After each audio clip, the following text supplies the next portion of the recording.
en diversas instituciones, diversas publicaciones como libros, capítulos de libros, artículos en revistas especializadas, premios, el primer lugar en investigación especializada de la 4ª edición del Premio Estatal a las Ideas para Transformar la Administración Pública en el 2015, y tercer lugar en el concurso de políticas públicas para municipios del área conurbada de Puebla en el 2016.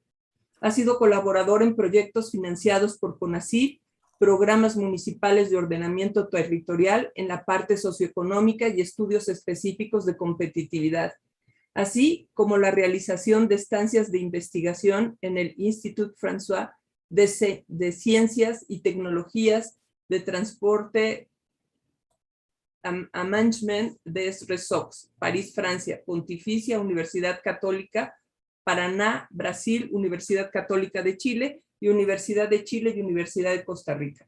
Directora de proyectos del Observatorio Metropolitano de Puebla, AC, en la unidad Análisis y Evaluación de Proyectos.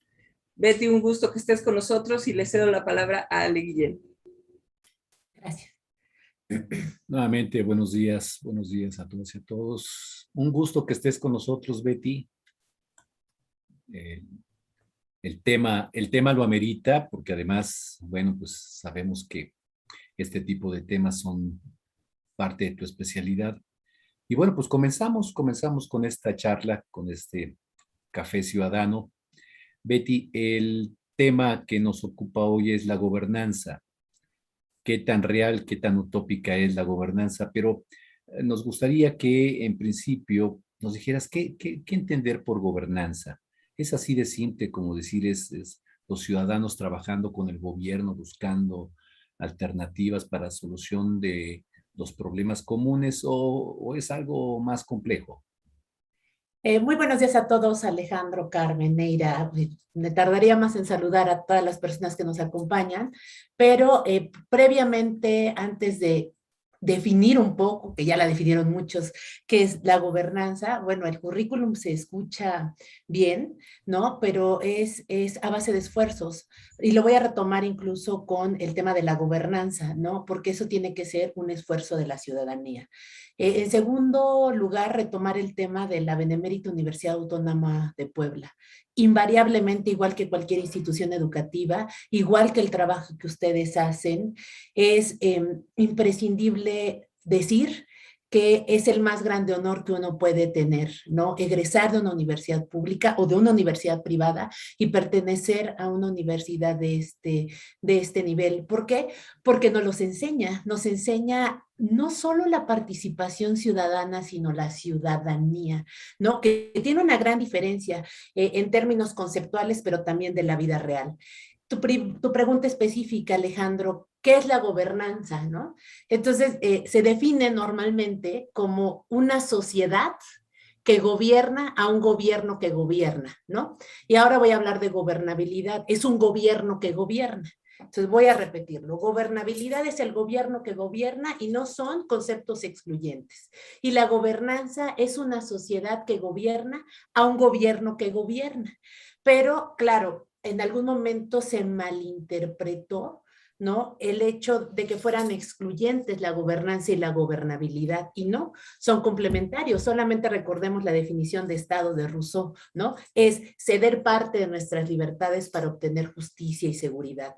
En ese sentido, en el 2014 toma fuerza este concepto a partir de los modelos de gobernanza como el gobierno abierto, ¿no? El gobierno en redes, que tienen como brazo ejecutor o como una forma de poder llevarlo a cabo el e-government, ¿no? Que es este gobierno electrónico. Hablábamos antes de entrar al aire de cómo se han apresurado todos estos procesos, ¿no? En términos del uso de las tecnologías, se calcula, y lo dicen varios expertos en The Economics, que nos adelantamos, como pudimos, por supuesto, por ahí de 8 o 10 años. ¿Eso qué quiere decir? Que esto hubiera pasado en el 2030, en el 2032, pero los procesos se tuvieron que acelerar dada la pandemia, ¿no? Incluso las formas de participación, que es un poco lo que estamos haciendo ahora. Tiene un pro y un contra, incluso lo dicen en los modelos de gobernanza cuando hablan del e-government. El e-government embebe en su proceso a la gobernanza. Y la gobernanza tiene 3 pilares esenciales: la transparencia y la rendición de cuentas, ¿no? La colaboración y la participación ciudadana versus la ciudadanía. Ojo, ahí en un momento haremos la diferencia de qué significa una u otra. Indudablemente hay que hablar de los mecanismos de participación ciudadana. ¿Existen, no existen? ¿Es parte de un discurso? ¿Es parte de una utopía? ¿O realmente se están llevando a cabo con distintos programas que se han implementado en el orden subnacional, en el orden nacional y en el orden supranacional? Bien, y aquí en este sentido, Beatriz, cuando le toca, digamos, al ciudadano en términos generales el tener que sacar adelante algún proyecto, alguna iniciativa, etcétera, ¿qué tan complicado, qué tantas trabas encuentran los ciudadanos al momento de querer trabajar con el gobierno? Porque en muchas ocasiones hay gobiernos que no les gusta trabajar con los ciudadanos, y vaya que sí hay ejemplos. Mira, yo creo, ahora nos vamos a ir del lado del gobierno, porque hablamos siempre de los ciudadanos, incluso a veces nos echan la culpa, ¿no? No quieren participar, no les importa, no, espérame.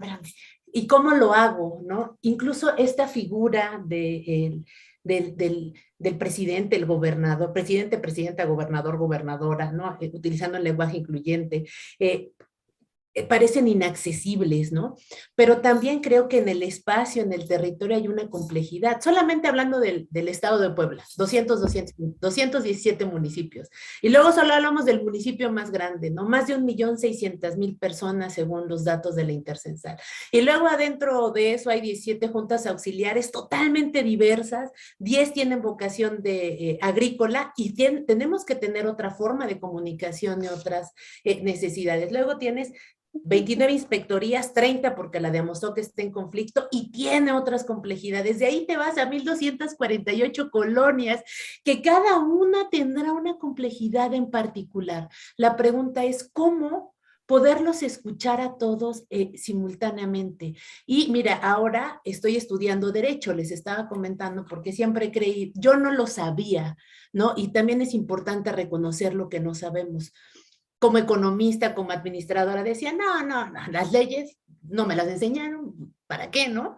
Claro, ahora que estoy estudiando Derecho, mi primera premisa es que no solo se necesitan las buenas intenciones para salvar nuestro buen nombre, necesitan los instrumentos legales, ¿no? Y conocerlos, porque es un lenguaje totalmente técnico, para poder sacar las cosas avante. La pregunta es, ¿legalmente existen los mecanismos para generar participación ciudadana? A pesar de las complejidades que presenta la diversidad del territorio y de los ciudadanos que lo componen, ¿o solamente se queda en buenas intenciones? Al existir esos mecanismos, invariablemente podrás acercarte a las personas que toman decisiones. Me tocó estar en un cargo público, ustedes lo saben muy bien, fui la secretaria de Desarrollo Urbano del municipio de Puebla y fue una experiencia, independientemente de la complejidad de la misma, gratificante. ¿Por qué? ¿Por qué gratificante? Porque ya me tocó estar del lado de las asociaciones civiles, de la docencia y como ciudadana. Al estar del otro lado, tomando decisiones, que lo hablábamos en la reunión pasada, el poder, no, es que no es poder, se llama responsabilidad. ¿No? La responsabilidad está marcada, no, ya no somos burócratas, somos servidores públicos desde 1983 reconocidos por la Constitución Política de los Estados Unidos Mexicanos. ¿Y qué dice?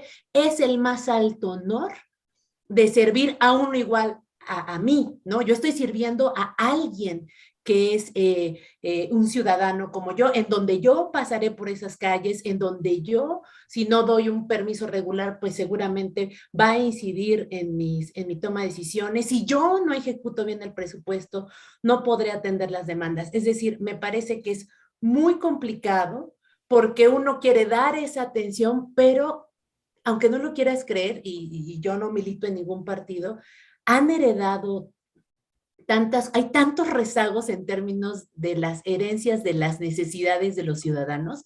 No sé si me entiendes. Es decir, hace 15 años yo vine y dejé una solicitud porque hubo una pared que... hace 15 años. ¿Quién no hizo su trabajo? El ciudadano que sí fue a emitir una petición, una denuncia, o nosotros como servidores públicos, como profesores, somos servidores públicos, por supuesto, en atender esa demanda. Y son tan diversas, de una secretaría de 27, ¿no? Y como se van modificando por diversos municipios y estado que la componen. Entonces, ¿cómo escuchar a todos? ¿No? Estas reuniones que hacía, por ejemplo, el señor gobernador de participación ciudadana, donde la gente le decía, oiga, es que tengo este problema. ¿Quién lleva un control de lo que se está atendiendo? Esa es la primera pregunta. O sea, ¿cuántas llegaron y cuántas atendimos? Es el PBR, ¿no? Presupuesto basado en resultados. ¿Cuántas denuncias llegan y cuántas atendimos? Y la diversidad de las mismas, bajo la premisa de algo, necesidades ilimitadas, recursos limitados, ¿no? Son 6,000 millones de pesos anuales que tiene el municipio de Puebla, el cuarto más grande a nivel nacional, y no alcanza. No alcanza para atender zonas rezagadas desde hace mucho tiempo.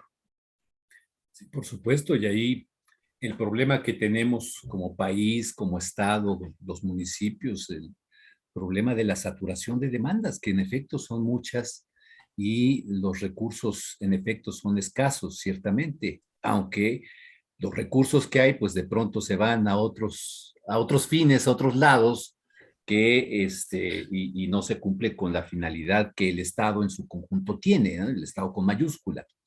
Entonces, en ese sentido, Betty, eh, entrando ya, conectando este asunto con el tema de la corrupción, ¿tú cómo has visto en estos años estos intentos de participación ciudadana, de gobernanza con gobernabilidad en el tema del combate a la corrupción? ¿Cómo lo ves en su conjunto, como país, como Estado, y sobre todo por la experiencia que tú tuviste en el municipio?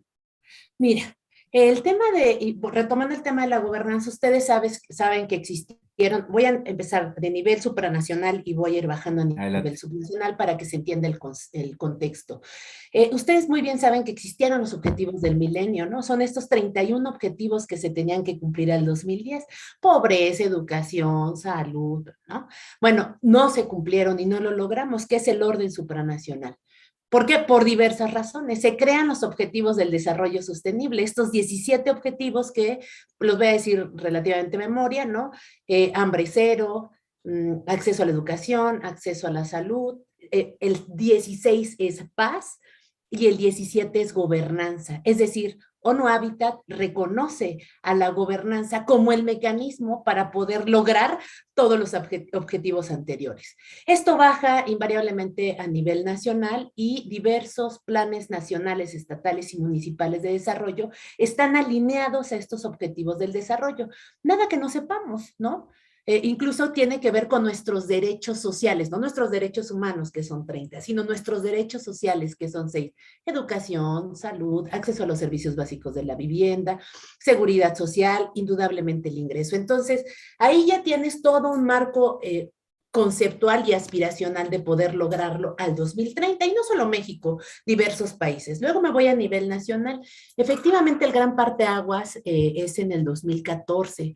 Ustedes deben de recordar el libro de la Casa, bueno, yo leí el libro, perdón, el tema de la Casa Blanca de Enrique Peña Nieto, en la ponencia que tuve con ustedes, que me hicieron favor de invitarme. Esa es una ruptura que se hace. Les recomiendo el libro, ¿no?, de Carmen Aristegui, que ahí tuvo un tema en términos de la libertad de expresión. ¿En qué sentido? De este lado, empiezan a hablar sobre el tren que se tenía que hacer y la licitación ya estaba dada, ¿no? Empiezan a robar papeles y a destruir papeles de ciertos, y esto todo un entramado, hasta parece, hablábamos del morbo del chisme. ¿Qué pasa y cuál es la gran ruptura o este gran rompimiento que se da? La foto de la primera dama, ¿no?, en una casa exclusiva con un valor inconmensurable para el grueso de la población en México, donde el 95% de la población vive en condiciones de pobreza multidimensional y el 5% de la población concentra el 90% de la riqueza, ¿no? Entonces, esto es lo primero que llama la atención. Él sale y pide disculpas, ¿no? Y nombra a Virgilio Andrade, ¿no?, como el representante de la función pública. Creo que ese es el primer ejemplo, Alejandro, fuerte, radical, ¿no? Duro en términos de que las asociaciones civiles, ¿no? Llámese Transparencia, INCO, Artículo 21, empiezan a presionar ¿para qué? Para que se haga de una u otra forma, si no justicia, que se transparente lo que está pasando con el representante máximo de este país, ¿no? Y a partir de eso, bueno, sabemos muy bien que se forma el Sistema Nacional Anticorrupción en junio del 2016, pero creo que fue parte de la presión de las organizaciones civiles o de que las organizaciones civiles teníamos un objetivo en común. Es decir, creo que la organización y la empatía para poder lograr eso sería el punto número uno si me preguntaras qué podríamos hacer con la participación ciudadana. A partir de ello, en mayo del siguiente año, a mí me tocó dar una conferencia de gobierno abierto. El gobierno abierto en ese momento era, bueno, prácticamente todos queríamos hacerlo. Nadie sabía cómo se hacía, pero todos queríamos hacerlo. En nivel municipal me tocó capacitar a 2,600 servidores públicos en términos de gobierno abierto, ¿no? Entonces, no lo podíamos aterrizar. No lo podíamos aterrizar porque era, sabes, como muy teórico, y en la práctica, ¿cómo se hace eso? ¿Qué es tu pregunta? Bueno, ¿y cómo atiendes a un ciudadano? Si llevo 15 años en el mismo lugar, viendo que existen actos de corrupción, y voy a retomarlo, no es chiquita, no es grandota, no es media, son actos de corrupción, ¿no? En donde no puedo me debo de quedar callado. ¿Para qué? Para que no me corran de mi trabajo, que es mi única fuente de ingreso. Entonces, ahí tienes un primer problema en términos de estás escuchando a la gente que trabaja contigo desde hace 15 años o nos invade. Acuérdense que uno de los libros más importantes de Keynes, más importantes en 1776, el más conocido es El origen de la riqueza de las naciones. Pero él escribió la teoría de los sentimientos morales y habla de algo que seguramente han hablado en estos cafés, que tiene que ver con el hombre es egoísta por naturaleza. Entonces nos vamos a esto, pero de pronto habría que repensar en el ciudadano. Otro caso, ¿no? En términos de las redes sociales, acuérdense que el primer caso de destitución pública por presión de las redes sociales es Lord, ay, se me olvidó, su hija llegó a un restaurante, ay, del consumidor, ay, se me olvidó cómo se llama el del consumidor, que norman que los precios estén en buenas condiciones. Bueno, sí, ahora, sí. ¿Cómo se llama? Ay, bueno, llega su hija, perfecto, quiere entrar a un restaurante y le dice, bueno, no sabes que soy hija de tal, ¿no? Y en ese momento destituyen públicamente. ¿Por qué? Porque al final hoy es un delito. Entonces, ahí hay actos de corrupción. Creo que hay un problema en este entendimiento, insisto, hay una sobreregulación sobre el tema de corrupción, ¿no? Hay leyes, modificaciones de leyes, nos sumamos todos, y creo que un retroceso que se dio en términos del gobierno abierto que abona a erradicar la corrupción fue que las organizaciones de la sociedad civil estaban espiadas, ¿no? Sí se acuerdan de Pegasus, y entonces ellos se retiran del gobierno abierto, que el gobierno abierto iba a coadyuvar, ¿no? A frenar o a evidenciar o que no existiera impunidad en términos de corrupción. Entonces creo que ahí tenemos un primer problema. Poco se habló de ello, desafortunadamente.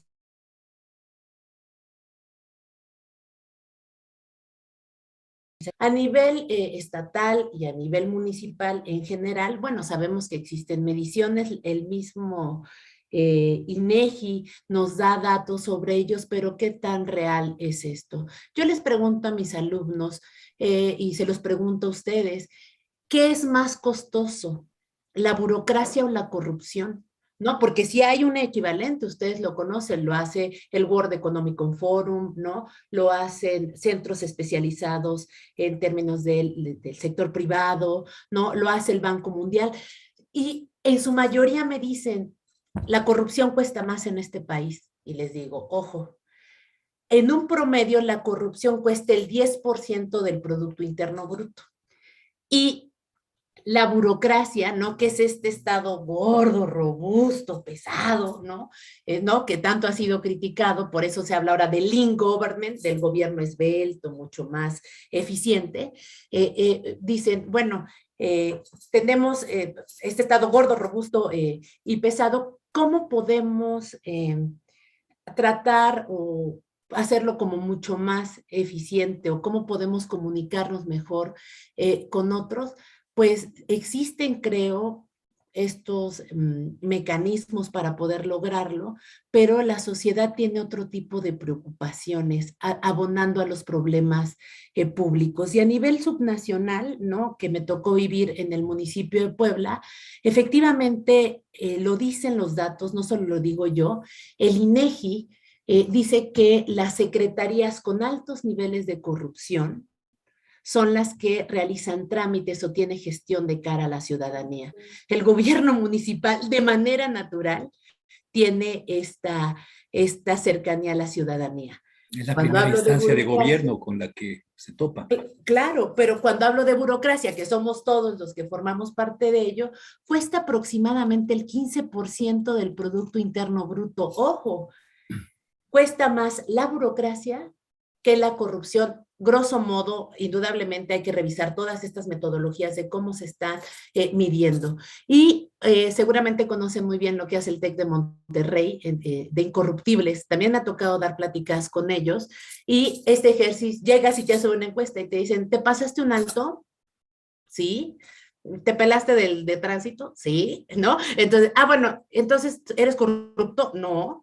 ¿Cómo? Pero si estás cometiendo un acto de... No, no soy corrupto. Entonces, hay un fenómeno que yo no me había fijado porque todos somos ignorantes, Alejandro, pero ignoramos distintas cosas, ¿no? Entonces, yo ignoraba en la práctica en el servicio público, pero tenía muy claros mis valores, ¿no? ¿Por qué? Porque me dedico a la docencia.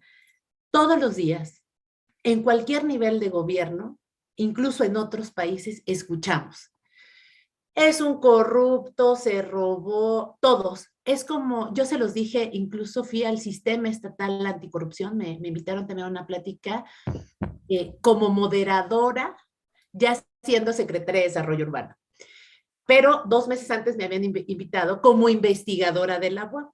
Como investigadora de la UAP, no, bueno, respetada, nadie la toca. No, ya como servidor público comentaba, no, es que son los corruptos. Yo, no, espérame.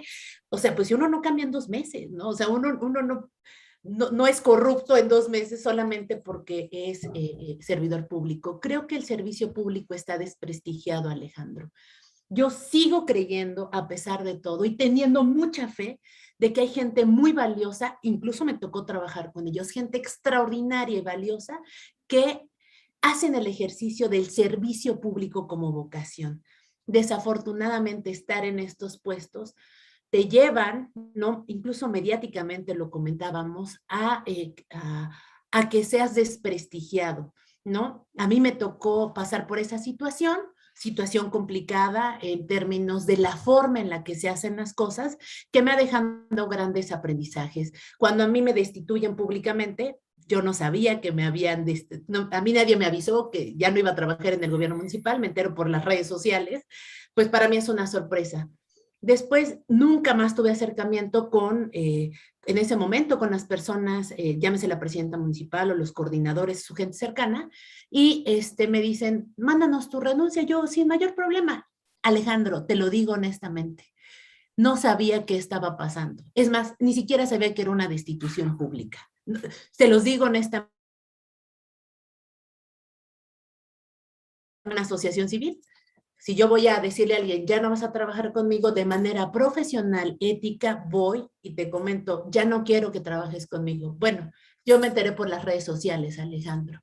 Entonces, la corrupción no solo es que te den un moche, ¿no? O que te den el 10%, el diezmo, o que para acelerar un proceso pase tal y tal cosa. No es solo eso. Es que uno no esté capacitado para tomar los puestos públicos. Ese no solo es una irresponsabilidad, es un acto de corrupción, ¿no? Sumado a que ahora la información es sumamente veloz, ¿no? Se vuelve trending topic la noticia y me decían, no, doctora, es que como yo me tocó estar en este espacio y al ser la secretaria de Desarrollo Urbano, entonces soy corrupta, me robé, y dice, no, espérenme, ¿Cuándo se le da voz a los servidores públicos para defenderse? ¿No? Y creo que ahí hay otro elemento importante, muy importante, Alejandro, la cuestión de los medios de comunicación. ¿Qué tanto pueden desprestigiar a las personas que están tomando decisiones? Y hablo de la presidenta municipal actual, y hablo del gobernador, y hablo del mismo presidente de la República.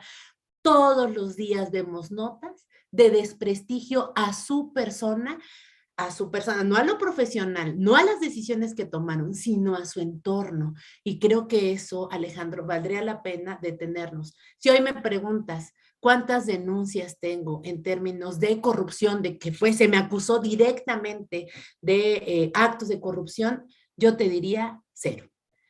Es decir, no hay nada en la Contraloría, no hay nada en la Fiscalía y evidentemente yo no me quedé detenida gracias al doctor Ernesto Ramírez, fue profesor mío, ahora mi abogado, y me dice, vamos a denunciar por daño a la dignidad. Y si me permites hilarlo, Alejandro, el daño a la dignidad lo reconoce el artículo 1 de la Constitución y es el que le da pauta a todos tus derechos.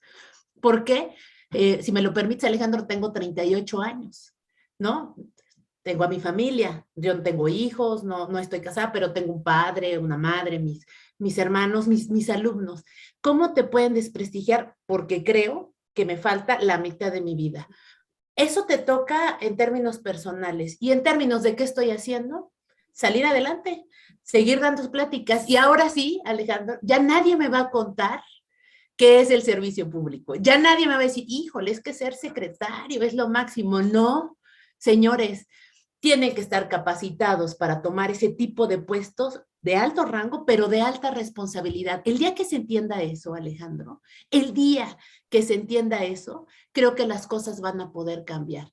¿Por qué? Porque no solo es responsabilidad de los servidores públicos, es de los ciudadanos. Y sumado a ello, ¿quién les da voz? Y sumado a ello, ¿qué mecanismos legales existen para que yo tenga voz? Yo medio la pude tener, ¿no? Pero me bloqueó todo un sistema, ¿no? Ese sistema gordo, robusto, costoso para el Estado, un 15%, para que uno pudiera decir las cosas. Entonces, eso me pasó a mí. Ahora, ¿qué nos pasará a los ciudadanos como yo ahora, como ustedes, comunes y corrientes, que van por la calle? Oye, no está pavimentada esta calle.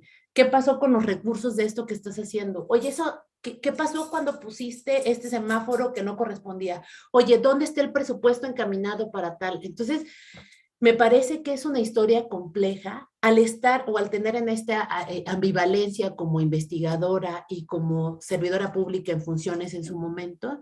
Hoy te puedo decir que es muy enriquecido. La pregunta es, o estoy muy enriquecida.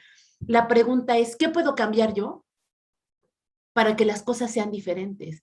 El tema es que todos creemos que se necesitan grandes cosas para poder cambiar. No, es una cuestión individual. ¿Qué pasa cuando dices, oiga, es que esto no está bien? Te corren del trabajo. O sea, si alguien quería que, cuando te dicen, no, es que aquí no funciona, tuve la oportunidad, ¿no?, de hablar con los representantes de este estado y me decían, Betty, es que es muy obvio, los que sabemos de política, ¿no? Dije, bueno, entonces yo no sé nada. Los que sabemos política sabemos que tú no estabas involucrada, por eso te corrieron. Y yo, bueno, es que los que sabemos de ética, sabemos que esto no está bien hecho, ¿no? Y las formas, la forma es el fondo. Algo no está funcionando bien. Entonces, cambiamos de partido, Alejandro, votamos históricamente desde hace muchos años, ¿no? Salimos a ejercer nuestro derecho. ¿Qué pasó? O sea, la gran pregunta que nos tenemos todos es, ¿qué no está funcionando, Alejandro? No, con un representante, ¿no?, como el presidente de la República, 18 años tratando de llegar a este lugar. ¿Qué pasó? Si era el principal precursor y es su discurso, cero corrupción, ¿no? ¿Qué está pasando cuando vemos, no solo mediáticamente, ya hay denuncias formales en su entorno cercano en términos de poder cambiar las cosas? Entonces la pregunta es, ¿qué hace? ¿Dónde está el meollo del asunto, Alejandro? Llegamos técnicos, tecnócratas a tomar decisiones. Si hoy me preguntas qué me faltó, efectivamente yo no era política. Entonces, los políticos de formación se dirigen de cierta forma. Los técnicos somos de no se puede. ¿Por qué? Porque no se puede, eso está mal. La ley dice que en la política es de no, mira, ahora no es conveniente, ¿por qué no? No, pues sí, cuidan las formas, pero no el fondo. Nosotros cuidamos el fondo, más no la forma.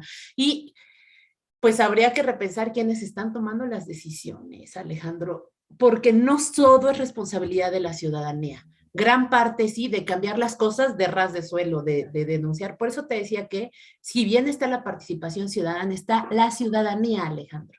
La ciudadanía es, vean en Twitter, oiga, venga a barrer afuera de mi casa, porque ¿se acuerdan hace años cuando salíamos a barrer nuestra casa? Eso es ciudadanía, es decir, yo les digo a mis alumnos, no, espérenme, no se amarren del árbol, tiendan su cama, ¿no? Recojan su plato, entren a clases, sean educados con las personas que los rodean, siempre tengan una sonrisa, por muy tormentoso que parezca su entorno, para cambiar la realidad. Entonces pensamos en grandes cosas cuando una persona puede sumar y cambiar esta realidad. Y esa persona que lo hizo para positivo, pues no, la idea es que se haga un círculo virtuoso. Pero te voy a poner el espejo, Alejandro, y a todos. Una persona que hace algo negativo genera un círculo vicioso, ¿no? Si se fijan, estamos a la par. Ahora la pregunta es, ¿qué estoy dispuesta a hacer yo? Mi respuesta, si me dices, ¿qué estás dispuesta a hacer tú, Betty? Y seguiré dando clases, y seguiré dando cursos, y seguiré tratando de poner el ejemplo a la gente que me rodea, de que las cosas se pueden hacer bien y distinto, por dolorosas que parezcan y sean, Alejandro. Por dolorosas que parezcan y sean en la realidad. Eso no te tiene que tirar, te tiene que hacer más fuerte para enfrentar invariablemente la realidad que estamos viviendo todos. Sin duda, este testimonio que acabas de comentar con nosotros es muy ilustrativo. Lo primero que quiero comentarte después de escucharte es que nosotros en el Comité Estatal de Participación Ciudadana, mis compañeras Pancho Mariscal, nosotros estamos convencidos de tu honorabilidad, de tu honradez, de tu honestidad, de tu integridad. Y por eso, pues, estás con nosotros, estás aquí, estuviste recientemente en el foro, porque además eres una académica brillante y expones con claridad lo que piensas y lo que acabamos de escuchar, pues realmente es un testimonio de lo que has vivido como servidora pública y sin duda alguna, pues se trata de un problema que bien lo has planteado, es un problema que tenemos aquí y lo voy a poner en otras palabras. Tenemos el problema de la parte democrática, en la cual los ciudadanos votan por alguien, votan por un partido, ya me cayeron gordos todos los demás porque lo hicieron mal, y entonces nos vamos por esta opción. Al momento en el cual tú vas por esta opción, pues te das cuenta cuando comienzan a tomar ciertas decisiones y demás, pues te das cuenta que en muchas ocasiones ni siquiera saben, no conocen la ley, no tienen idea de cómo gobernar, inventan cosas, creen inventar el hilo negro, inventan historia, ¿no? Estamos viendo cómo están inventando la historia, ¿no? Entonces, ciertamente ahí tenemos un problema porque la parte que se ha tratado de construir, Betty, y esto tú lo sabes, cómo se ha tratado de construir en el Estado mexicano un grupo de servidores públicos que tienen una profesionalización. Lamentablemente no hemos llegado hasta el fondo con el tema del servicio profesional de carrera, que creo que es un tema que es fundamental y que aquí nosotros en el CPC, con los amigos aquí que nos acompañan en el café, estamos empujando, en fin, no hemos llegado al fondo con eso, pero creo que es parte de ir resolviendo y de ir construyendo un grupo de servidores públicos que den servicios de calidad a la gente y que tengan precisamente la capacidad de trabajar en gobernanza y al mismo tiempo generar la gobernabilidad, como bien has establecido esta complementariedad entre los dos conceptos. Entonces, ahí tenemos un problema, porque lo que se construyó, lo que se está tratando de construir, pues de pronto llega un gobernante y paz, lo tumba casi de un soplido. Y esto es en buena parte porque la forma en que hemos tratado de institucionalizar este servicio de profesionales que atienden a los ciudadanos desde las diferentes instancias del Estado, pues simple y sencillamente no está bien fortalecido. Eso por un lado. Por otro lado, creo, en todo lo que ibas comentando, la verdad a mí me cayeron muchos veintes. Por otro lado, tenemos el problema del costo de la burocracia. Ciertamente, habría que distinguir la parte de la burocracia que es obesa, que es incompetente, que cobra por hacer nada, en fin, distinguirla de la parte que es profesional y que cobra porque es profesional. Claro. Entonces hay quien dice, bueno, es que los consejeros del INE cobran mucho, pues a lo mejor sí cobran mucho, pero vean que INE tenemos, es de los pocos organismos autónomos que en realidad nos han dado resultados como mexicanos. Como Estado mexicano es de los pocos que nos han dado realmente resultados. Entonces, ¿qué pasa? Pues vamos a bajarles el sueldo, ¿no? Que no es una experiencia muy lejana, ¿verdad? Claro. Vamos a bajarles los honorarios, ¿no? Órale. Bueno, vean la calidad de servicios que ahora tienen. Claro. Que es una porquería. ¿Por qué? Porque la gente que contratan por menos, ¿verdad? Pues simple y sencillamente te va a dar un servicio de menor calidad. Si no es que no sabe cómo darte el servicio. Entonces, estamos entrampados en esto, Betty. Creo que lo que acabas de plantear es interesantísimo y, repito, se entrelaza todo esto y al final yo creo que tenemos una tarea importantísima. Tú como experta en estos temas, nosotros aquí en el CPC, nuestras amigas y amigos que nos están ahorita viendo, escuchando en este café, yo creo que tenemos una tarea importantísima. ¿Cómo conciliamos democracia con gobernanza, con gobernabilidad y sobre todo cómo le hacemos entre todos para combatir la corrupción? Porque en efecto, como tú lo has dicho, hay servidores públicos que sí tienen realmente la vocación, sí tienen la preparación. Hay gente incluso que llega por la vía democrática, que incluso se deja guiar por la gente que está en las posiciones, que son especialistas, etcétera, en los diferentes rubros a los cuales tiene que dar servicio el Estado. Entonces, tenemos esta tarea que me parece muy interesante y todo a raíz de tu testimonio, Betty. Realmente Sí, ha sido ilustrativo. Parece que hay preguntas e intervenciones de mis colegas. Eira, me parece que tú querías intervenir Sí, hace un rato. gracias, Ale. Sí, yo nada más quería agregar a tus comentarios, Ale, con relación a lo que dijo Betty, dos puntos muy, muy importantes, ¿no? Respecto al INE, además, es una de las pocas instituciones en este país que tiene un servicio profesional de carrera, que lo estuvimos, quienes quieran verlo, nosotros en una edición anterior de nuestro café, que lo pueden ver en nuestra página, están todos nuestros cafés arriba, en nuestra página de YouTube, ahí pueden ver, invitamos a una gran persona de trayectoria concursada, ¿no? De aplicación de competencias, porque analizando curiosamente los lineamientos de la Secretaría de la Función Pública, que además son muy recientes, analizas y ves cómo se evalúa el servicio público. Y se evalúa en muchos aspectos, pero no en conocimientos técnicos, Betty.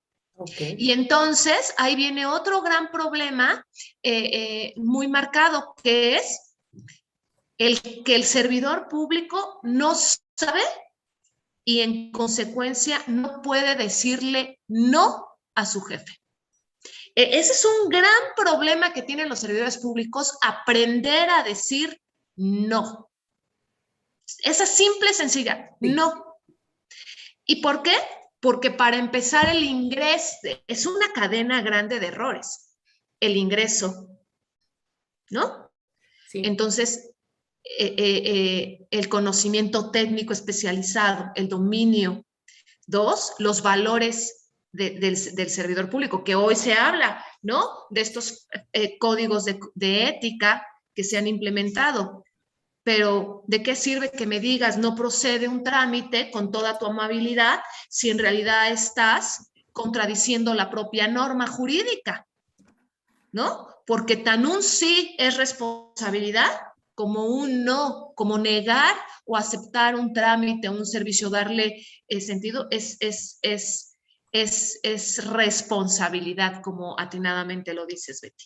Entonces, creo que ese es un tema muy fuerte y la realidad es que el CPC ha apostado a esto y este año ha trabajado y compartimos con mucho orgullo y esperamos pronto presentar uno de nuestros proyectos de investigación es recuperar, porque se presentó en su momento una iniciativa sobre el servicio profesional de carrera y hoy estamos trabajando intensamente para lograr que tengamos a gente, número uno, Betty, pensando en una igualdad de oportunidades. Hay gente que en verdad tiene la devoción de ser servidor público, pero no conoce a quien lo va a incorporar al sistema, ¿no? Pero, Es el primer problema, ¿no? Entonces, la idea es justamente generar una igualdad de oportunidades con mecanismos más inclusivos y que en realidad esté quien tenga que estar, cobrando merecidamente y sin que todo mundo se esté oponiendo a un honorario, porque la realidad es que el esfuerzo de cada persona, como tú lo decías al inicio, ¿no? Ingresar a una universidad es un privilegio y un costo que para los padres, para quienes se pagan sus propios estudios, un gran esfuerzo, un gran sacrificio que merece ser reconocido en su trayectoria profesional, ¿no? El esfuerzo de los padres, el esfuerzo de los jóvenes que muchas veces trabajan y estudian, creo que eso no se puede dejar a un lado y debe de ser reconocido y darle esa oportunidad, esa apertura. Y yo con esto cierro mi comentario para dar pie a las preguntas que ya están en el chat. Entonces, creo que eso es muy importante, ¿no? En este punto de la debida gobernanza. Así es.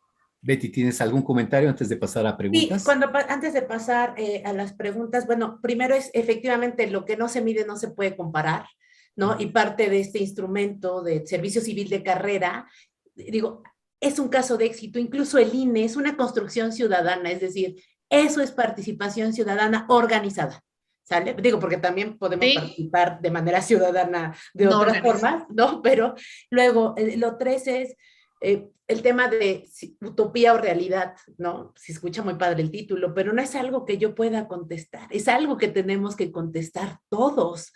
¿Por qué? Porque la forma en la que lo estamos viviendo es distinta. Y un poco para redondear esta idea, Alejandro, y agradeciendo siempre sus comentarios, yo sí creo, Alejandro, y para todos, que otro mundo es posible. Y no voy a dejar de creer eso todos los días, porque por algo estamos aquí, Alejandro. Me tocó ser la madrina de 600 alumnos del Colegio de Bachilleres hace 3 años. Yo estudié en el colegio, estudié en la Federal 3, en el Colegio de Bachilleres 1 y en la UAP, ¿no? Y cuando los vi, les decía que cuando yo iba en la primaria me decían que yo era el futuro de México. Yo decía, ¿por qué? O sea, a mí nadie me invitó a esa fiesta. Bueno.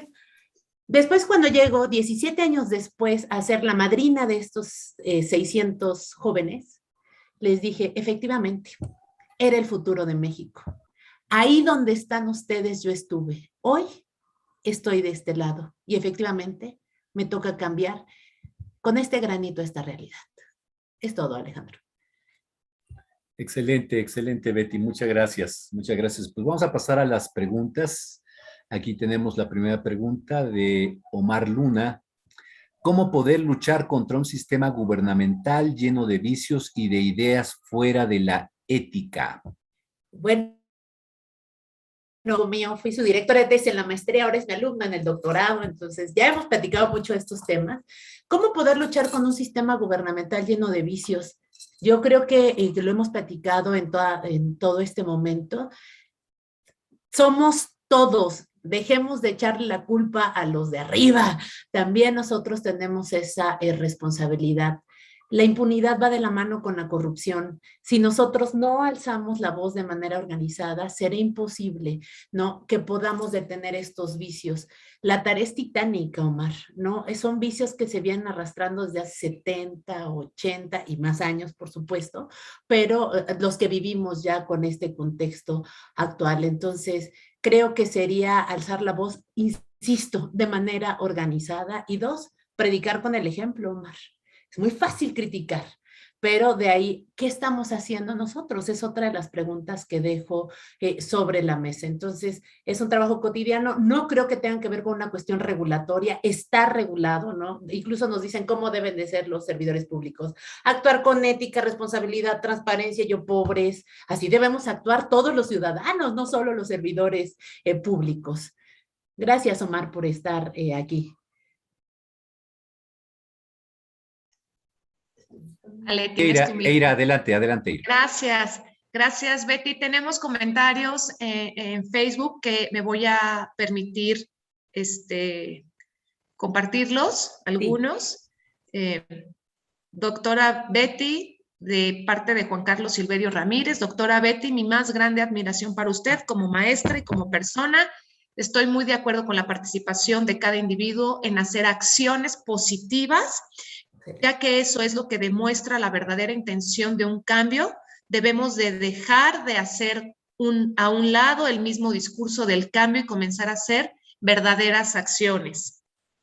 Doctora, es un gusto verla, aunque sea en transmisión. Paulina PM, siempre es un honor escucharla, doctora Betty. Y Vicky nos manda, efectivamente hay muchos servidores públicos muy valiosos, indudablemente. Y eso es importante reconocerlo. Juan Carlos Silverio fue mi alumno de la licenciatura y siempre me acuerdo de los temas de tesis. Él estudió el transporte, hizo un análisis de ruta de la red urbana de transporte articulado. Entonces, siempre me acuerdo de las tesis. Y gracias por los halagos, pero bien se dice por ahí, quien acepta un halago empieza a ser dominado. El hecho de que yo esté aquí es construcción de todos juntos. Entonces, cuando nos quitemos esa parte del egoísmo, ¿no?, que es una cuestión básica que debemos retomar, creo que podremos salir adelante. Si ellos son buenos alumnos, por eso uno es un buen profesor, no es al contrario. Aquí hay otro comentario sí. En nuestro chat de María Isabel. Doctora, ¿considera que los valores personales influyen en el adecuado desempeño de la función pública? Por supuesto, Alejandro, por supuesto. O sea, yo sigo creyendo, lo que aprendes en tu casa no se te olvida cuando sales, ¿no? Lo que aprendes en tu casa no se te olvida cuando sales. De verdad sucede. Y a veces cuando en la casa por distintas circunstancias no lo podemos tener, es cuando entra las escuelas. Las escuelas nos enseñan mucho. Ustedes deben de recordar, híjole, ese profesor me enseñó que esto y esto y esto. Por eso, el hecho de hablar, ¿no? Yo les digo, por eso Dios nos dio 2 ojos, 2 oídos y una boca, para ver bien, escuchar mejor y callar cuando sea debido. Imagínate que nos da 2 bocas, Alejandro, ¿no? Es real. Uno tiene que ser responsable de lo que sale de aquí y pensarlo muy bien. ¿Por qué? Porque tenemos al menos ahora 35 personas que están escuchando lo que tú y yo estamos diciendo, Alejandro, ¿no? Y esto se puede viralizar. Bueno, hay que ser responsables con lo que emite nuestra boca. Sin duda, sin duda. Hay otro comentario de Omar Luna. A ver, es que ya se movió aquí. Dice Omar Luna, desafortunadamente ahora las universidades solo piensan en los alumnos como dinero y no como una filosofía académica y ética de desarrollo personal. Vicios históricos. Pues sí, ciertamente. Pues sí, es que ahora somos, saben, o sea, nos pasa, y ya nos va a evaluar la SEP, y ahora nos va a evaluar la UAP, y ahora nos va a evaluar el SNI. Entonces, hacemos mucho trabajo como profesores, ¿no? Es decir, nosotros no tenemos alguien que nos ayuda, somos nosotros quien sube la información, porque vuelvo a la misma crítica de la sobreregulación, Alejandro, es decir, nos evalúan todos lo mismo, pero con instrumentos distintos. Entonces, aquí te lo piden de una forma, aquí te lo piden de otra forma. Prácticamente, por ejemplo, el hecho de la evaluación del SNI es un trabajo de 3 años previo, ¿no? Yo llevo ya 6 años ahí, me tocó evaluación ahora, y solo subir la información nos llevó aproximadamente 36 horas. Subir la información, o sea, no escribir, no publicar, no dar ponencias, subir la información a la plataforma. Entonces, sí hay una crítica importante, Omar, en términos de qué está pasando con la esencia de la docencia, ¿no? Que creo que se ha transformado, pero hay que hacer un doble esfuerzo. Es decir, tenemos que hacer eso y darles clase a nuestros alumnos, y ahora de manera impersonal. Lo hablaba con Neira esta es mi maestra, y yo, ok, sí, pero no te conozco, porque ahora son sesiones espiritistas.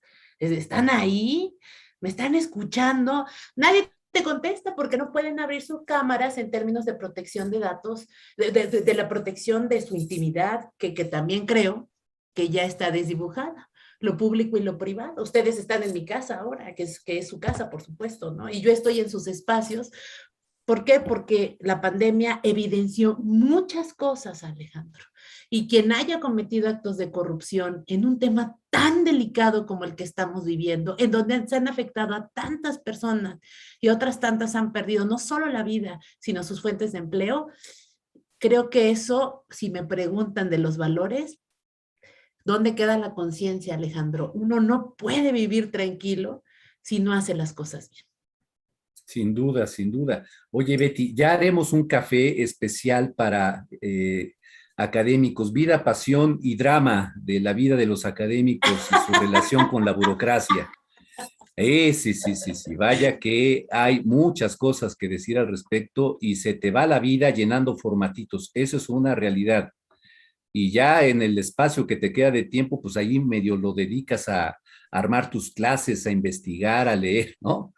Ya platicaremos de eso porque ciertamente es también otro problema que va en detrimento de la preparación de los académicos y al mismo tiempo en detrimento de la formación de los alumnos. Creo que es un temazo este que acabas de mencionar, que bueno, da para otro café. Y perdóname, pero también pasa en el servicio público. Sí, ciertamente. O sea, en lugar de atender al ciudadano, estamos llenando... Estás llenando formatitos, exacto. Estamos llenando para cumplir con el PBR, porque muchos están hechos a modo, Alejandro, es de, bueno, Sí. ponle como algo que parezca que estás haciendo, pero que no lo estás haciendo. Y como experiencia personal nos sucedió.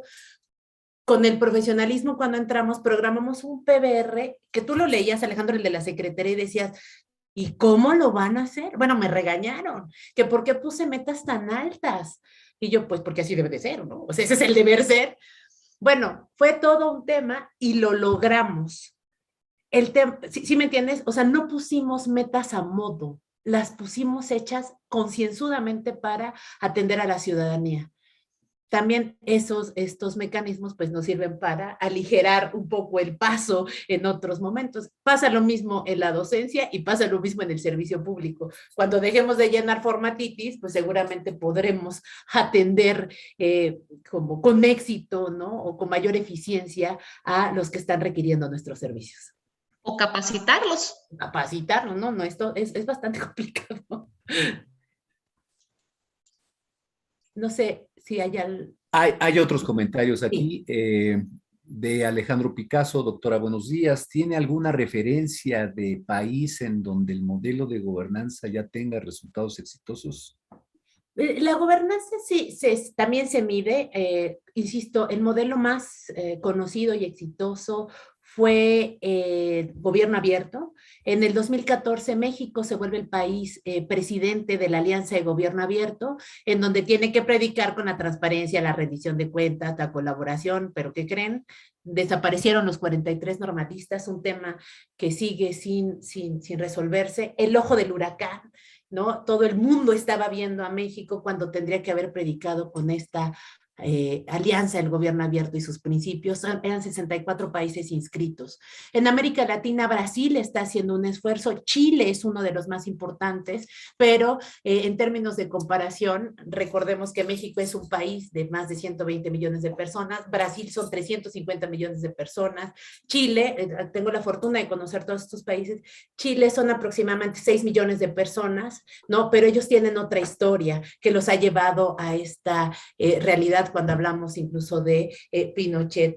Costa Rica también es un tema de éxito, pero Costa Rica, por ejemplo, ellos no tienen policías, ¿no? Obedecen a otra forma en la que ellos manejan su gobierno. Entonces, sí se puede comparar, sí se puede estandarizar y hablar en términos de América Latina de estos casos de éxito.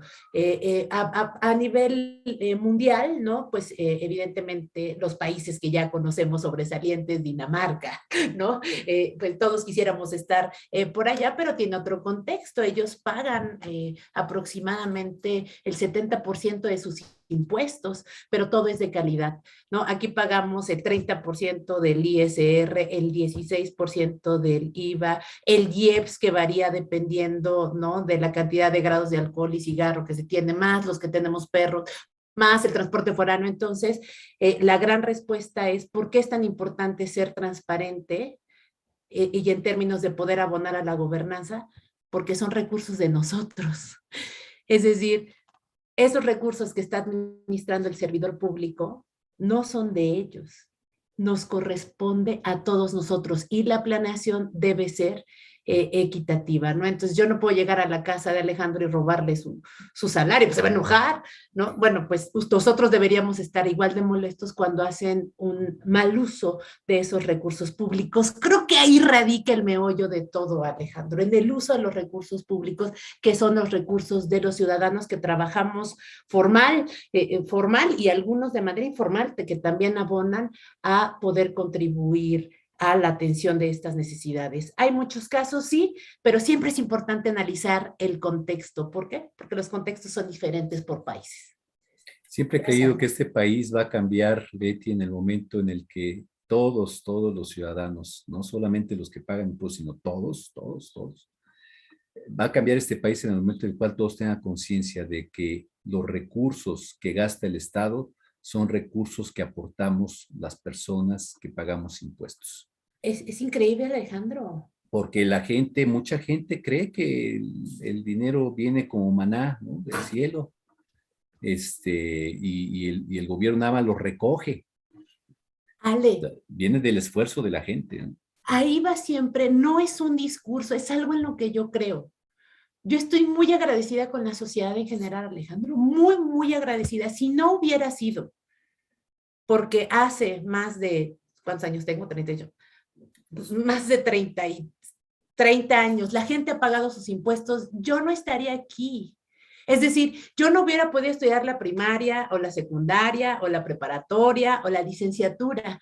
Mis alumnos dicen, no, es que la UAP es gratis. No, la UAP es carísima.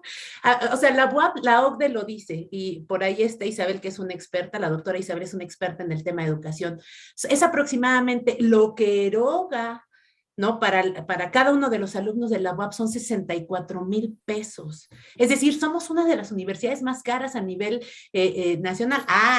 Que no lo pago yo no lo paga Beatriz Martínez, lo pagan todos los ciudadanos. Entonces, el día que yo entienda que gracias a todos esos ciudadanos yo estoy aquí, pues tengo que retribuir, Sor Alejandro. Es una cuestión de reciprocidad y ética. El tema es el desconocimiento y la ignorancia. Si todos de nosotros, Uri, por ejemplo, estudió en la Facultad de Economía, Paulina estudió, Diana estudió también en la UAP, oye, Aldo, Humberto, pues tenemos que ser gente agradecida totalmente y retribuirle a la sociedad lo que nos dio, pero no lo entendemos. Entonces, hoy que yo estoy estudiando una licenciatura, ahora tengo que dar una doble o triple o cuádruple retribución a la sociedad porque me financió la licenciatura, la maestría, el doctorado, ¿no? Entonces, pues tenemos una responsabilidad, sí, Alejandro. Cuando me dicen mis alumnos, ¿es gratis? No, a mí me quitan el 30% de mi salario para que tú estés donde estás. Exacto, esa toma de conciencia, ¿no? Cosas no son gratis, nada es gratis, nada. Bien, precisamente Uri Herrera, gracias por estar con nosotros, tiene un comentario, dice, creo que tenemos una responsabilidad muy grande para reforzar la ética y los valores tanto para el personal que labora en el sector público, pero también en la sociedad civil y el mercado para lograr ese desarrollo económico, social e institucional estable. Sí, yo creo que sí, sin duda alguna. María Isabel, doctora, ¿qué hacer ante la ausencia de valores en la función pública? Atentamente, Isabel Verdín. Bueno, Isabel Verdín, le tengo que decir que es la prevención, porque si le contesto otra cosa me va a regañar, ¿no? Efectivamente, Isabel estuvo con nosotros, amiga entrañable, una de mis mejores amigas que me ha acompañado en todo este proceso y también que me ha enseñado mucho. Ya lo platicamos la vez pasada, le ponía el ejemplo, particularmente su tesis de doctorado, que los vamos a invitar a todos, tiene que ver con la prevención en términos de la corrupción.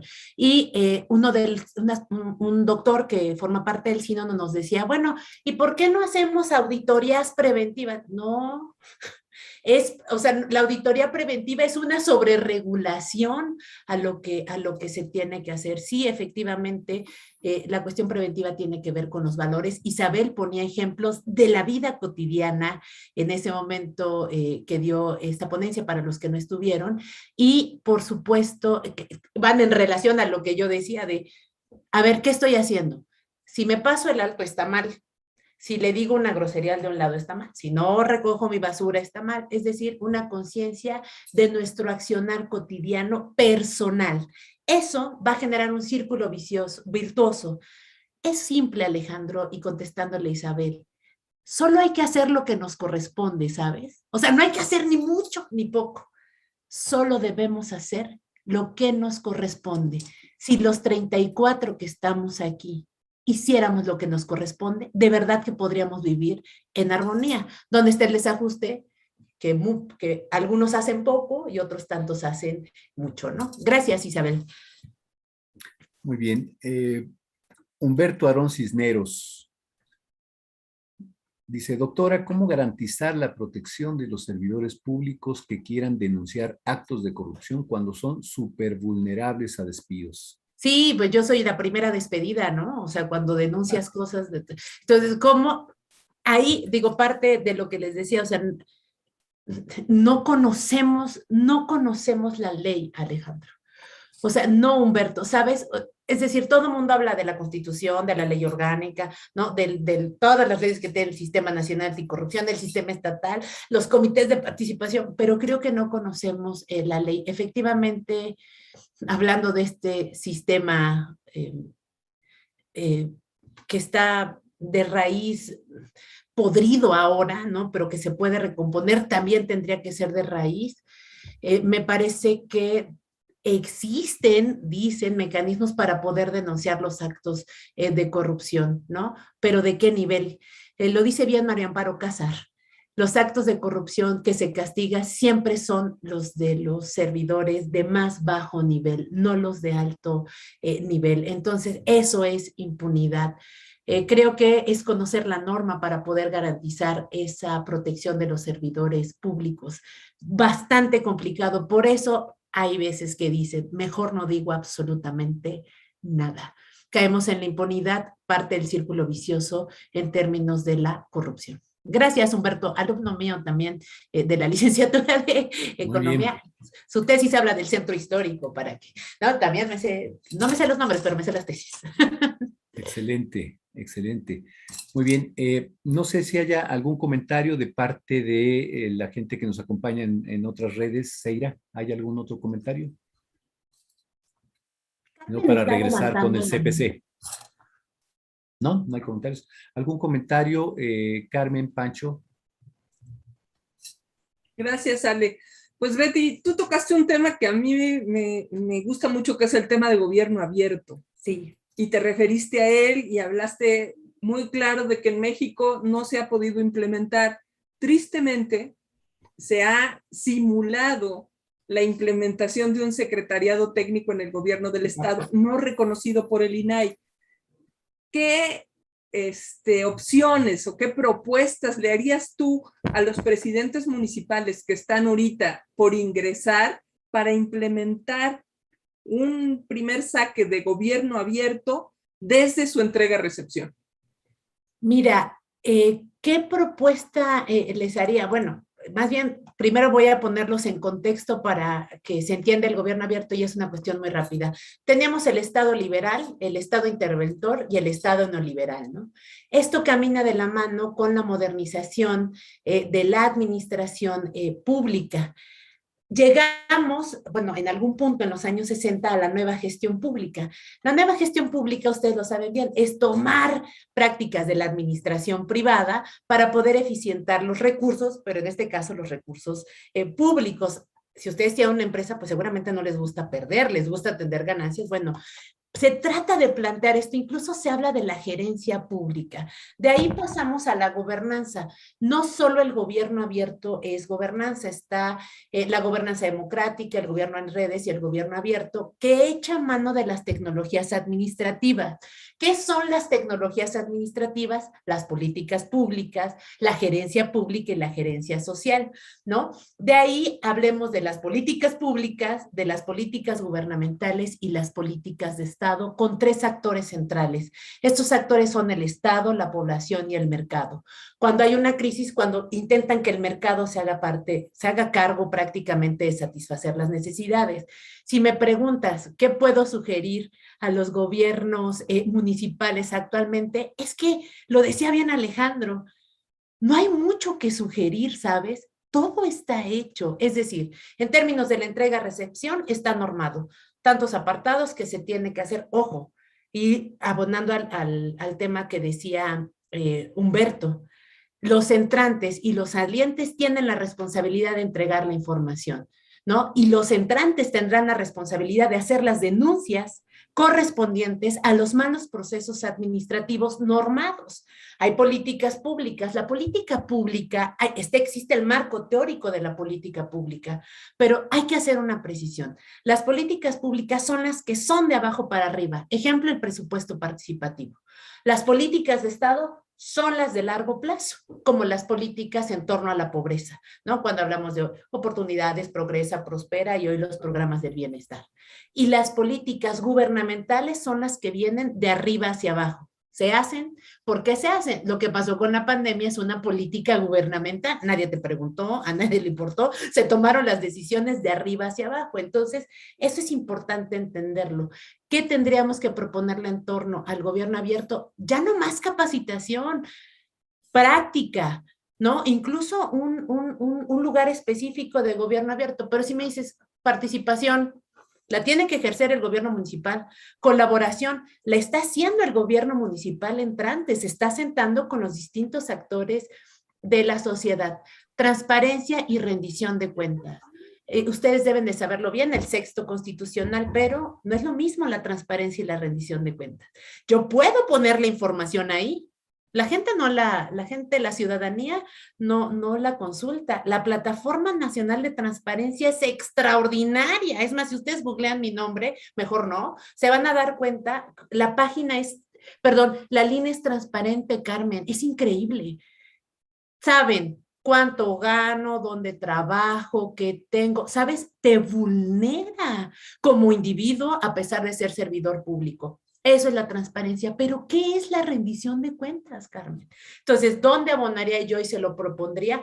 Otros mecanismos de rendición de cuentas. La participación está implícita, la colaboración tiene que estar implícita en el ejercicio de gobierno, la transparencia está normada e implícita, ahora es, ¿qué mecanismos de rendición de cuentas implementará el nuevo gobierno para que los ciudadanos podamos decir, sí, es mejor, ¿no? Yo sí tengo mucha fe en lo que va a suceder con el gobierno entrante.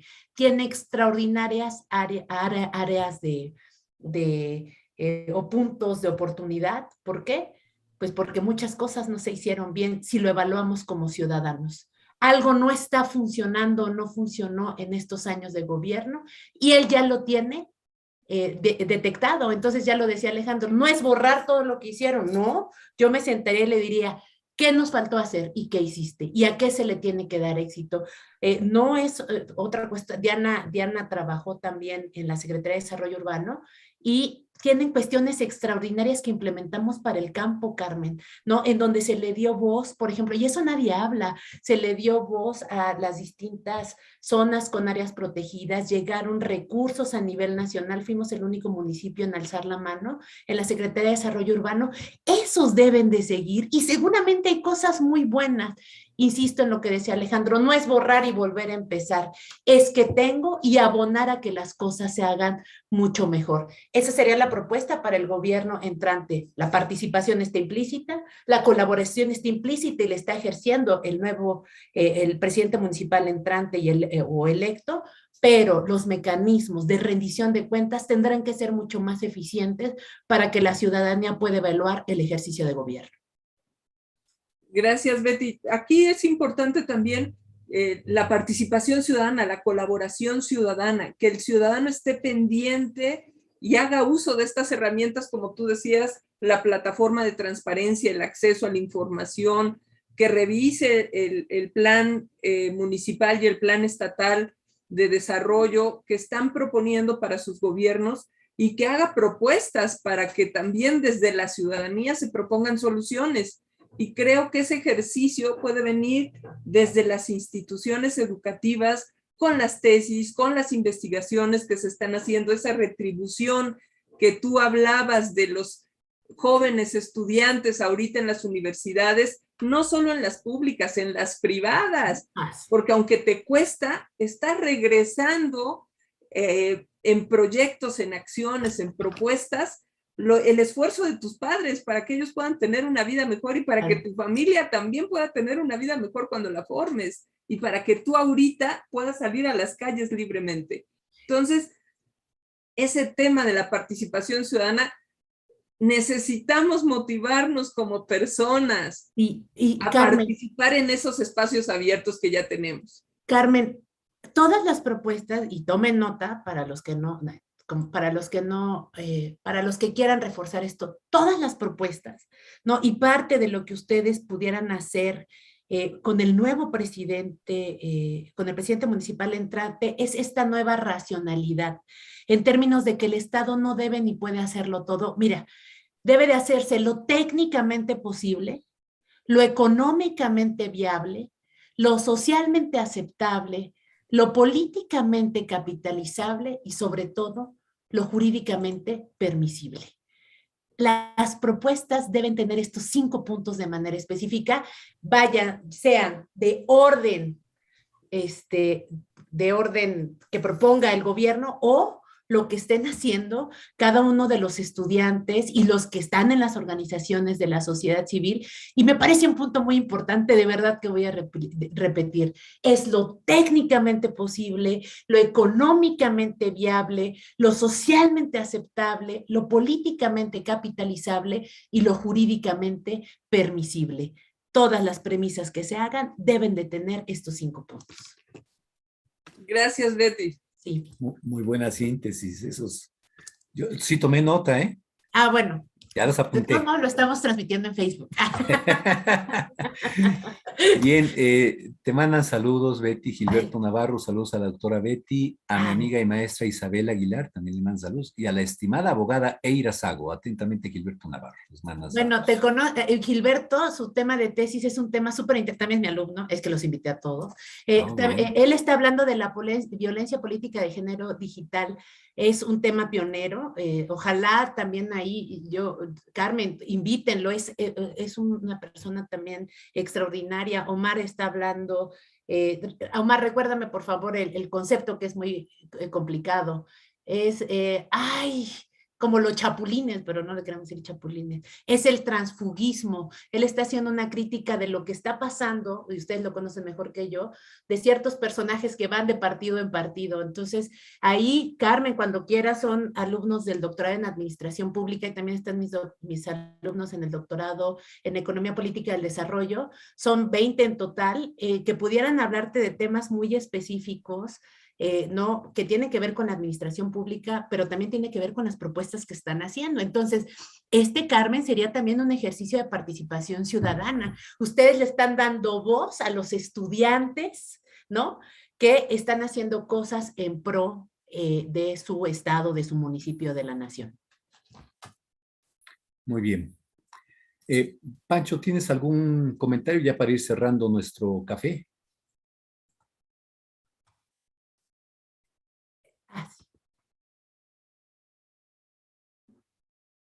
No, la verdad, estoy encantado de la vida. Estaba desgraciadamente atendiendo una llamada telefónica que entró ahorita, pero estoy encantado con la exposición de Betty, que agradezco muchísimo. Y sí quiero insistir en el tema de la capacitación de los servidores públicos, no solamente por el beneficio que esto debe traer al propio servicio, sino también por una cuestión de humanidad. No se dan cuenta muchas personas que aceptan cargos y responsabilidades de la grave responsabilidad que están asumiendo. No conocen sus responsabilidades en términos de la legislación actual en materia de responsabilidades administrativas. Y por otro lado, también advertir que esta Ley General de Responsabilidades Administrativas, que crea este marco de responsabilidad para los servidores públicos, involucra al sector privado igualmente. Entonces, todos estos hechos de corrupción, todos estos hechos de expoliación de la sociedad en el cual participan sector público y privado, están ya sujetos a una legislación que los castiga severamente. La labor del Comité de Participación Ciudadana no puede dejar de soslayar que lo importante es efectivamente que hagamos una red de ciudadanos para contener las redes de corrupción. Gracias, Betty, por darnos tan buenas ideas y ayudarnos a amarrar un nudito más en esta red que estamos construyendo. Cuenten conmigo, por favor, Pancho. Gracias por tus palabras y gracias al Comité de Participación Ciudadana, invariablemente por esta invitación. Hay que darle voz a todos. Todos tienen algo que contribuir a esta sociedad. Será un arduo trabajo, sí, pero a eso venimos también a esta sociedad, a retribuírselo. Gracias, Pancho. Muchas gracias. Sin duda alguna. Pues ya para cerrar, Betty, cerrar y tratar de sintetizar todo lo que hemos platicado, que es mucho y son muchas las vertientes en todo esto.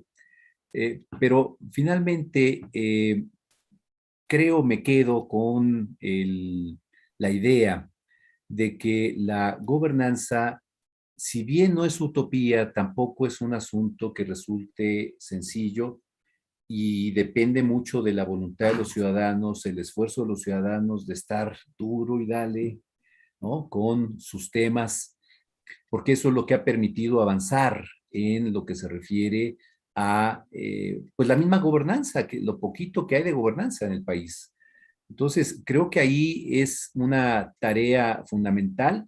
La propia ley del sistema anticorrupción, por ejemplo, y tantas leyes que han surgido precisamente de la participación ciudadana, de académicos, de gente de la sociedad civil, sin duda alguna ha venido haciendo historia en las últimas décadas y que ha permitido en este momento, con el estilo de gobierno que tenemos, ha permitido por lo menos que las instituciones y algunos organismos autónomos pues estén soportando los embates y podamos seguir hablando con libertad de que existe democracia y existe la posibilidad de que los ciudadanos participen, hagan suyos los asuntos públicos y traten de construir con los gobiernos las alternativas de solución a los diferentes problemas que les aquejan. No sé cómo lo veas. Y con esto vamos cerrando. Sí, Alejandro, creo que un ejercicio que nos podíamos llevar todos de tarea es que tampoco todo es tan malo, ¿no? Hace rato hablaban del INE, ¿no? Yo creo que hay que hacer una reflexión en términos, por ejemplo, de la Ley Olimpia, del mismo Sistema Nacional Anticorrupción. Si hay forma de impulsarlo, solo me parece que es una cuestión de organización, pero hay que tomar algo en cuenta. Es responsabilidad de todos, ¿sí? O sea, y quitemos esa carga, o sea, criticar ¿no? a la administración pública como brazo ejecutor, ¿no? No es todo, no es culpa solo de tal o tal o tal. Aceptemos también nuestras responsabilidades para que nuestro accionar sea totalmente distinto y podamos cambiar esta realidad. O sea, el tema de la realidad es que nos compete a todos. Es la misma realidad, aunque la veamos distinto, por supuesto, es la misma realidad. Entonces, esa es creo que la reflexión. Han pasado cosas buenas en este país, ¿no? Y insisto, el Comité de Participación Ciudadana es ejemplo de eso. Antes no había estas voces. Sin duda alguna. Pues muchísimas gracias, Betty. Muchísimas gracias por haber estado con nosotros. Realmente ha sido muy ilustrativa la charla de hoy, el café de hoy. Realmente no hizo falta ni azúcar ni café más cargado. Creo que estuvo muy, muy, muy interesante, muy sabroso este café. Y bueno, les invitamos a quienes hoy nos acompañaron a seguirnos. Nosotros tenemos estas charlas cada 2 semanas, generalmente, salvo que tengamos algún asunto urgente que tratar, pero generalmente cada 2 semanas tenemos una charla así de interesante como la que acabamos de tener hoy con Beatriz Martínez. Tenemos invitados que también nos van aportando en los diferentes temas que rodean a eso que llamamos el combate a la corrupción. Entonces, les invitamos a que participe con nosotros. Es una forma también de ir entendiendo cómo podemos ir resolviendo el problema, cómo podemos disminuir esta bronca que es el de la corrupción y que sin duda alguna sigue siendo uno de los principales problemas que tiene el país. Ahí están las encuestas, entre la inseguridad y la corrupción, ahí tenemos los grandes problemas que hoy enfrenta el país y que bueno, esperemos que con estos ejercicios que aquí mis compañeros en el CPC estamos haciendo constantemente, pues esperamos que poco a poco, esto que decía la doctora Martínez, poco a poco se vayan involucrando ciudadanas y ciudadanos que quieran cambiar el país en lo que se refiere a ser un país más íntegro y menos corrupto. Pues muchísimas gracias, Carmen. No sé si quieras despedir el café, por favor. Pues solamente agradecerte, Betty, tu colaboración. Seguro que vamos a seguir trabajando y invitándote y invitando a tus alumnos, puesto que los temas que tú nos planteaste que están trabajando en tesis son muy interesantes, nos abren otras perspectivas, otra visión de cómo se ve la problemática dentro de la administración pública desde el punto de vista ciudadano, desde el punto de vista de los jóvenes, que normalmente a mí no me gusta decir ciudadanos, sino personas, porque le afecta la corrupción desde el niño recién nacido hasta el más longevo que vive en nuestro país. Entonces, si podemos traer la voz de los jóvenes de todas las edades, de todos los sectores, que nos digan cómo lo ven y cómo ven ellos una solución que pudiéramos compartir con el sector institucional, va a dar unos resultados muy favorables en el combate a la corrupción dentro de nuestro estado y vamos a lograr un cambio de vida diferente al que estamos viviendo ahorita. Gracias, Betty, de verdad agradezco tu tiempo y agradezco todo lo que nos compartiste hoy, que nos da mucha luz para poder seguir trabajando en el combate a la corrupción. Y los invito a que estén con nosotros el próximo 7 de octubre en el siguiente café. Gracias, Betty. No, gracias a todos ustedes y me voy a tomar el atrevimiento de decirte que todos mis alumnos y tu servidora estamos a sus órdenes para lo que ustedes requieran en el momento que lo requieran. Muchas gracias por darnos voz a los que a veces nos quisieron dejar sin voz. Muchas gracias. Gracias. Muchas gracias, Betty. Gracias. Que estén bien, hasta luego. Hasta luego, gracias. Nos vemos. Bye.